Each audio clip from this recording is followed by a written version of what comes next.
Pemirsa FB, selamat datang kembali di Special Talk Show bersama KPID NTT.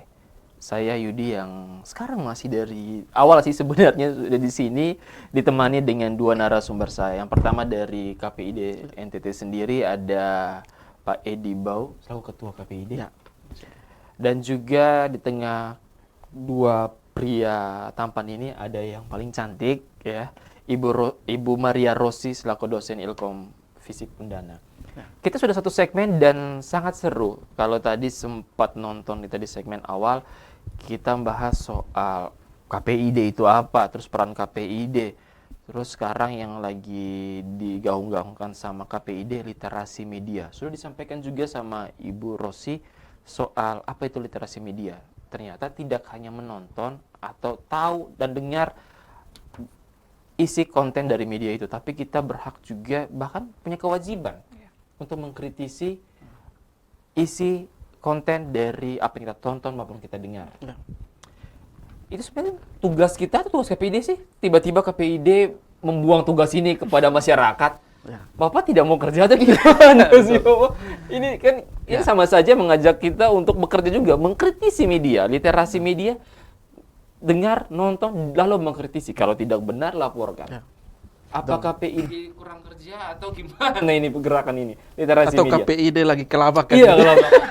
Apa kurang cukup gitu sebenarnya. Ya. Gimana? Baik, terima kasih Mas Yudi, pemirsa APTV.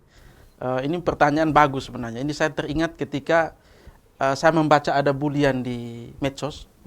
Terhadap bulian bukan ke KPID tapi ke KPI pusat. Ketika itu ada himbauan dari komisioner KPI pusat bahwa ya masyarakat harus bisa memilah sendiri tayangan mana yang layak untuk ditonton, yang lebih pas gitu. Lalu kemudian dibully, wah, lalu KPI kerjanya apa? Dibayar percuma gitu. Saya pernah baca itu juga. Harusnya kan KPI yang keras karena meloloskan banyak tayangan-tayangan yang tidak benar. Nah, saya mau sampaikan pada kesempatan ini bahwa KPID itu kan mengawasi sesuatu yang sudah tayang. KPID itu kerjanya beda dengan lembaga sensor. Ya, lembaga sensor. Kalau misalkan KPID itu diberi kewenangan untuk lihat dulu tayangan ini sebelum konten tayang, ini harus dilihat dulu sebelum tayang.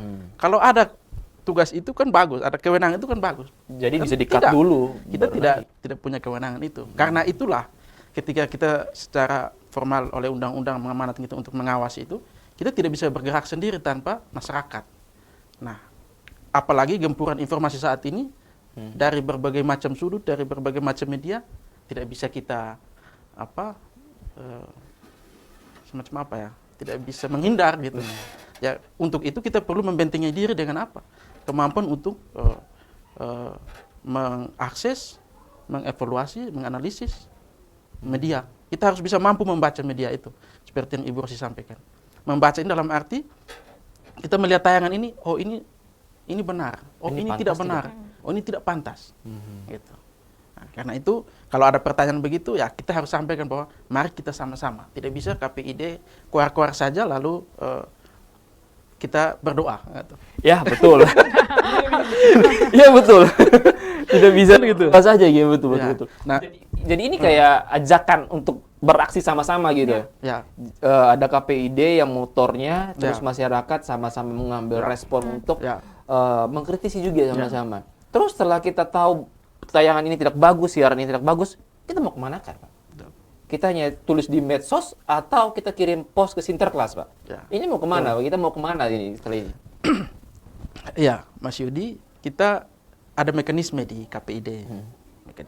Mungkin mekanisme ini cukup sederhana dan belum banyak yang tahu. Jadi kalau ada temukan tayangan yang tidak sesuai atau melanggar norma-norma kita orang ketimuran atau apa gitu, merasa ini janggal ya laporkan ke kita. Kita ada format pengaduan. Ada di format itu ada nomor, bisa kontak langsung, bisa SMS, bisa WA. Nanti mungkin kita bisa taruh di bawah sini. Bisa nanti. Kita taruh di itu nomor sini, ketua dan nomor koordinator bidang pengawasan. Jadi kita akan fast respon atau quick respon. Itu cuma untuk pengaduan, tidak ucapan selamat malam, selamat makan. Tidak bobo, itu tidak. Karena selamat hari Minggu. Karena apa? Salah satu kendala kita, saya mau bilang kemarin kita ketemu Pak Wagub juga saya sampaikan, saya bilang Pak Wagub, kalau dari sisi penyiaran kita NTT ini, KPID NTT sudah daerah perbatasan, kita paling terbelakang dalam bidang pengawasan siaran. Karena apa? Semua daerah termasuk saudara-saudara kita di Papua, KPID-nya sudah punya alat pantau siaran. Sementara kita belum punya. Kita hanya bisa mengandalkan manual. Kita pulang, suruh suami, istri, anak nonton. Ada tayangan, lapor ke kita gitu. Nah, bagaimana? Alat pantau siaran. Ya. Satu NTT tidak bisa punya itu, Pak, gitu. Sehingga ini, itu gimana, Pak? Kita sebagai masyarakat awam kayak bertanya-tanya, ini penting, tapi kenapa seakan-akan pemerintah tidak menyediakan untuk KPID gitu? Ya, kita di periode ini sudah ada komunikasi. Sudah ada komunikasi. Berarti ada harapan baik lah ya. Ya mudah-mudahan tahun depan sudah bisa gitu. Kita tunggu itu. Gitu, ya.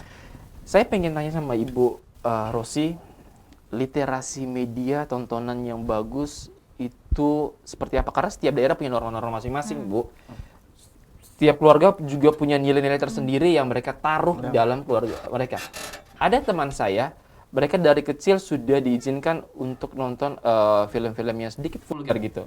Kayak umur-umur SMP gitu belum. Tapi ada yang sangat kayak kaku sampai kuliah juga tidak bisa seperti itu gitu. Kan ada film-film di jam 12 ke atas itu udah beda genrenya gitu.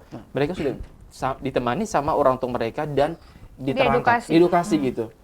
Ini gimana, Bu? Ini kan tidak bisa dipukul rata gitu semua.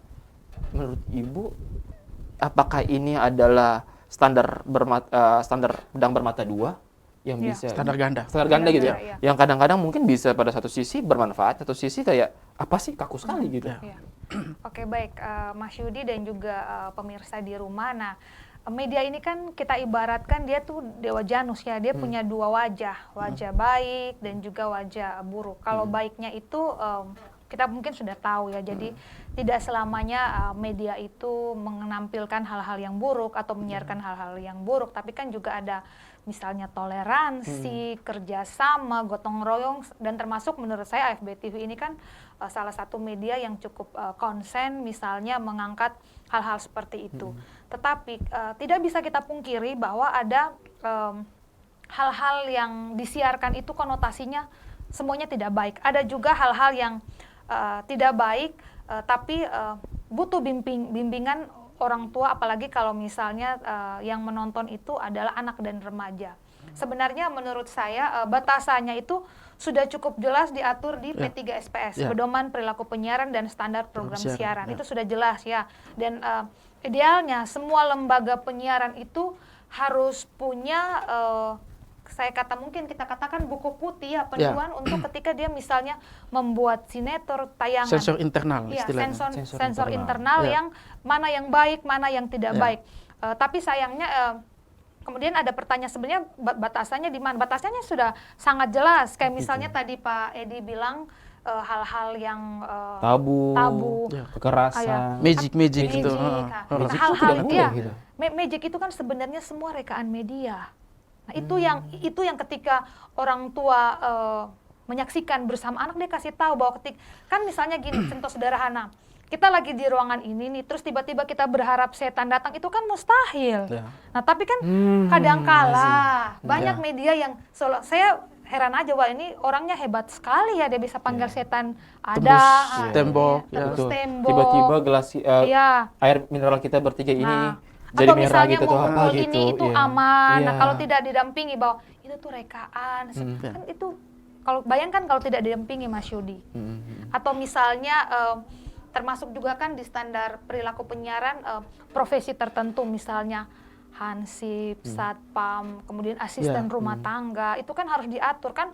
Kalau kita nonton televisi, apalagi sinetron kan banyak sekali misalnya adegan-adegan orang menganggap remeh. Betul. Itu kan yang harus kita edukasi kepada anak. Nah, saya mau bilang bahwa kayak misalnya kita bicara tentang dampak buruk ya, dampak buruk. Salah satunya menurut saya anak dan remaja kita itu menjadi antisosial, kurangnya empati. Ketika misalnya mereka melihat orang lagi kayak misalnya sekarang orang lagi kecelakaan. Harusnya kita tolong dong awalnya, tapi susah. Orang mungkin akan pegang handphone, story. Mungkin foto, di videoin. Yang kemarin sempat viral di Keva, itu kan begitu. Orang sedang berdarah-darah, tapi apa, masyarakat kita kurang empati. Mereka lebih eksis saya tidak membayangkan orang bisa syuting seseorang yang dalam keadaan menerang kesakitan. Ya, meregang nyawa. Ya, meregang nyawa. Nah, Ya. kayak hal-hal seperti, atau misalnya tetangga kita di sebelah rumah sedang dapat musibah, tapi kita tidak peduli, hal-hal seperti itu. Kemudian kalau diedukasi oleh orang tua mungkin, tapi kalau orang tuanya sibuk, kayak tadi Mas Yudi bilang, ya mama saya juga di rumah, dia nonton sama cucu, malah diajak cucunya untuk nonton, iya, supaya cucunya tidak bermain, ayo nonton sama oma. Jadi cucunya tuh hafal, serius. Jadi keponakan saya di rumah, dia tuh sampai bilang, ya kan itu bukan adegan cinta-cintaan, jadi tidak masalah. Ya tapi kan anak dipukul, anak dimaki apa, jadi anak-anak itu akhirnya tumbuh terlalu cepat matang, tumbuh sebelum usianya, lebih matang. Ya. Cepat dewasa gitu. Iya, betul. lebih cepat dewasa. Saya punya kasus juga, ponakan saya itu karena mereka tuh ada 3 orang. 3 orang, tiba-tiba ada satu yang ngambil pensilnya, adiknya gitu. Adiknya nangis, kakaknya paling besar, kamu kurang dewasa. Tidak bisa melepaskan segala sesuatu. Ini bagaimana Dan ini? itu keluar dari anak usia. Betul. Ya, betul. Jadi, Umur 5 tahun. Betul. Masih yang bermain itu, kamu kurang dewasa ya. Mereka tuh perbendaharaan kata itu di luar jangkauan kita. Di luar usia mereka sebenarnya. Usia mereka. Karena apa? Karena nonton sinetron. Betul. Ya seperti itu. Tapi ada orang tua yang merasa, wah anak saya pintar Ya, ya, padahal tidak pas kosakatanya itu. Diksi-diksi yang digunakan tidak tepat. Tidak sesuai Iya, usia. Betul.